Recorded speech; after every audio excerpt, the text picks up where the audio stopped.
guys, it's 21 Maxwell here with another edition of TNA Making an Impact. We have just had our TNA Sacrifice pay-per-view, and what a pay-per-view it was. But that is now in our record books, and we are on the road to Slammiversary, one of the bigger pay-per-views in the TNA calendar, always has been in my view. So it's up to us now to put on a stellar card for that, and hopefully you guys will enjoy the storylines that we'll be telling en route to that, and hopefully, keeping improving the company and taking it to heights it's never been before. So we'll crack on with the show. This is the first one on the road to Slammiversary. Let's hope it's a good one.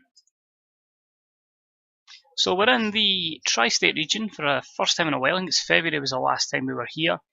The Jadwin Gymnasium is where we are, with 6,854 screaming TNA fans in attendance.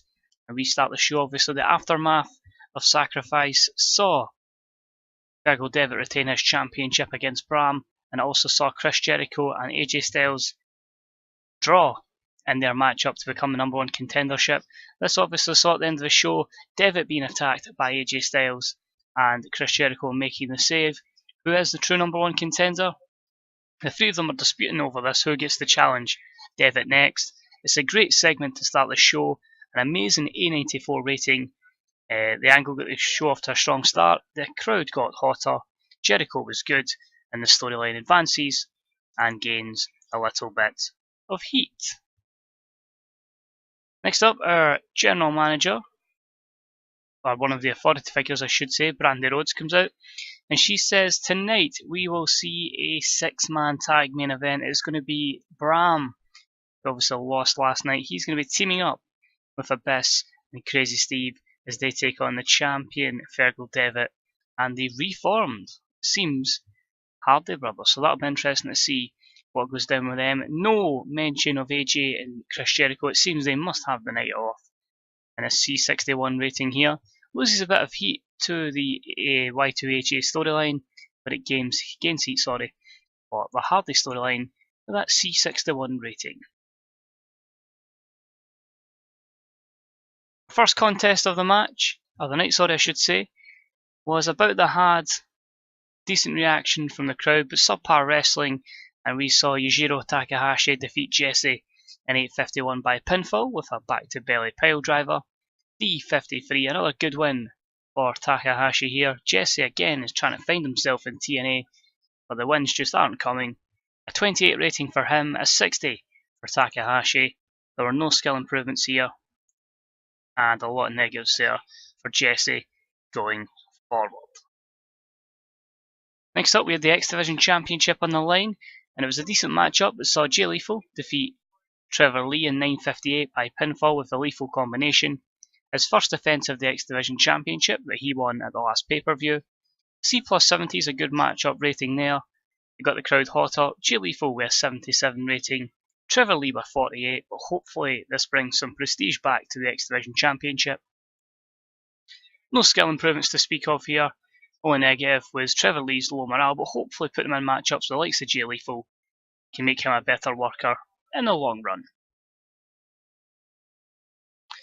Next up, we have the newest knockout, or one of the newest knockouts, Liviana, who goes backstage to speak to Jesse.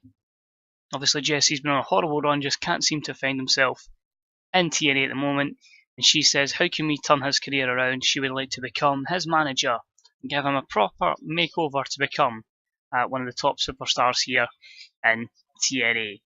Basically, I think it was Intimidate on Reddit who suggested we try and push Jesse as much as we can because obviously his lack of stats, so it can bring a bit of a challenge. I don't think we're going to go with his idea of making him face Omega at Bound for Glory, but we're certainly going to try and push him and see if we can improve him a lot between now and Bound for Glory. There's a good bit of time to go, so we'll give it a shot and we'll see what we can do. But obviously he's got the entertainment skills already, but I thought we'll put him a manager. That allows someone, to interfere in some of his matches as we try and build him up by maybe hopefully beating better wrestlers, and he can gain some skill points that way. So E plus 32 for the Liviana and Jesse segment. Next up, backstage we have the Hardys, and it's just basically Matt and Jeff just really talking to each other and just saying, they are back. Matt Hardy has found himself again. He obviously had a little bit of an issue with Jeff previously, but everything is back to normal. The Hardys are back. They are not broken, they are fine, and this is a C63 segment. Continues the Hardy storyline, and it gained it some heat. As you would know, it was of course Jeff Hardy who sent Matt Hardy away at last year's Bound for Glory, so it's a good 6 months Matt's been away for, but he's back and better hopefully than ever before. Next up, it was a bout that had some subpar wrestling, but little heat. We saw Rosemary defeat Jade in 7:24 with an Olympic slam at D+50. Jade is not suited to her gimmick, but a good win there for Rosemary trying to build her up. She's a 37 performance to Jade's 49. No skill improvements here. Few negatives, ladies holding back, but I say we are trying to build up the knockouts division here and take it to heights it's maybe not seen for a long time. Next up we have in the ring, basically Sienna and Britannia Knight have dragged out champion Ali. They're beating her up before we get the debut of Becky Knox. We said she was signing for TNA. She comes down to make the save. She saves Ali and she beats up Sienna and Britannia, sending them scurrying off to the back. So a D45, not the greatest debut for Becky. Could have held off a little bit, but there's some more people coming down the line. I've given her a Ditzy gimmick, which unfortunately got below average, and it advances the knockout storyline. But we do have a stacked knockouts division now. A lot of WWE stars have came in, but I think we can try and take this division further than it's been for a long time. Next up, an extremely short match. We had Stu Barrett defeat Grado in 3:03 with the Wasteland. C-57. Good chemistry between these two, which lifted the match. Grado with a 34, Barrett with a 72, coming off that good victory over Bobby Roode at Sacrifice. But simple squash. Grado improves performance skills. A few negatives there for inconsistencies, motivation, and a short match length. After the matchup, Stu Barrett basically cuts a promo. He said, I asked for competition, I got Bobby Roode, I defeated Bobby Roode. This is what they've given me tonight, this waste of space, I've defeated him. I know a lot of my storylines go looking for competition, but really in this case, Stu Barrett is on a roll, and he wants to take on the best of the best and prove he is the man. What next for Stu Barrett though? Remains to be seen. Watch this space, but a good B-73 promo there. No negatives. Next up we have the TNA Tag Team Championships on the line, and it was a match that had decent wrestling, but it didn't have much heat.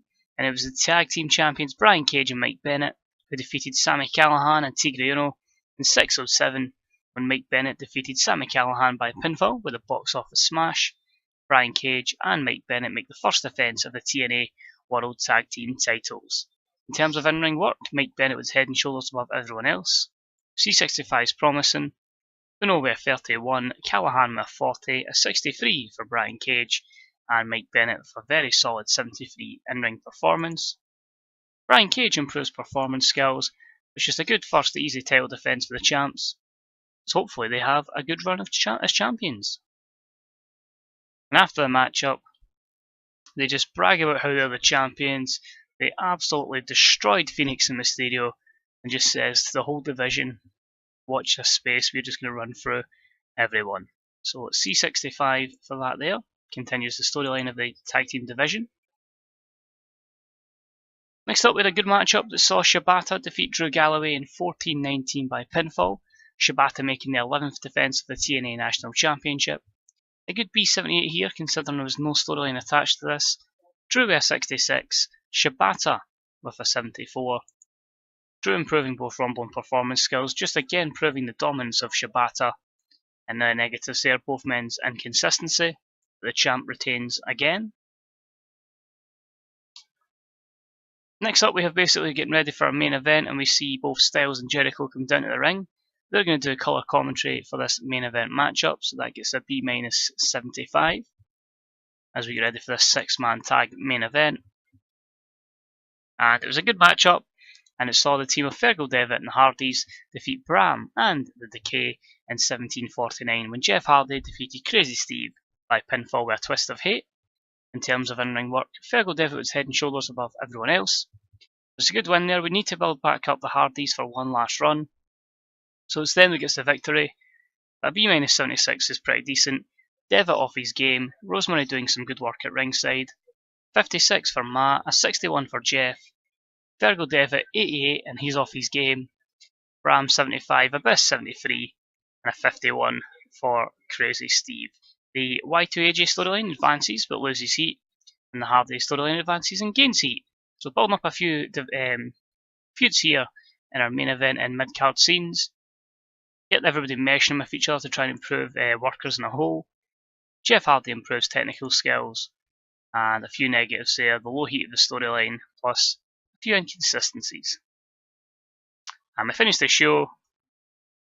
AJ then gets involved with Devitt, so does Chris Jericho, and it basically turns into a three-man brawl to see who gets the upper hand as we fade to black. So 3 men fighting over the championship. Who is the best in the world at what they do? Is it Chris Jericho? Is it AJ Styles? Or is it the champ Virgo Devitt? But a B83 segment to end the show. Devitt came across well. Jericho looked very good. And just a few negatives because of our announce team. Overall, B80 segment, a B80 show, which again increases our popularity in every region that we're a part of. I expected the show to have a little bit less pop because it was in the tri-state area, which is one of the regions we are lacking in pop in comparison to others.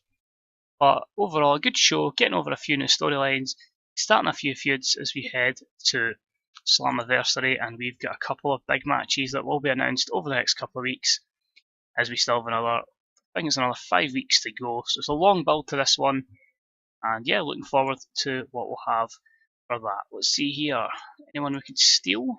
Could possibly steal Kyle O'Reilly, but I don't feel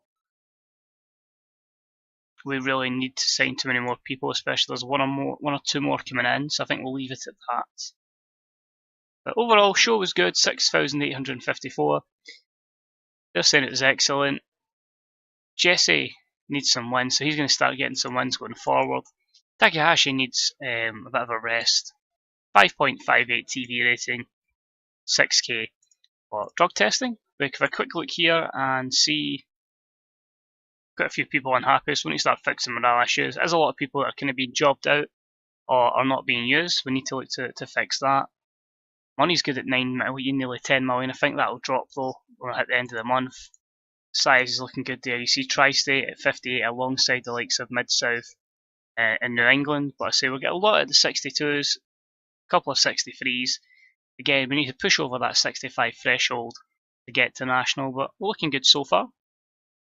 So I say it's just the beginning of a few storylines. As I say, we'll start building this up towards that big pay-per-view next month. As I say, we've got a gist of some of the cards. Some will get built over the next few weeks. As I say, I'm looking forward to it, and I say the company is improving at a nice little pace. So as always, guys, thanks for watching. It's deeply appreciated. If you get any comments on the show, if you could leave it in either the comments section or leave it on Reddit, that'd be deeply appreciated. I'll try and get back to everything. If it's any people you'd like to see pushed or any booking decisions you don't agree on, let me know. Any likes, shares, subscriptions, all that jazz is all deeply appreciated, as always. And if you want to get involved in TW, you can purchase the game or the demo from the Grey Dog Software forums, or from the website, sorry. The forums has a lot of information, mods, guides, picture packs, you name it there. So a lot of good people there, and the same as well with the Fantasy Booker subreddit. So if you want to get involved, even on the YouTube hype, get involved, guys. Let's make this community booming. And until next time, we're on the road to Slammiversary. See you next time. Bye-bye.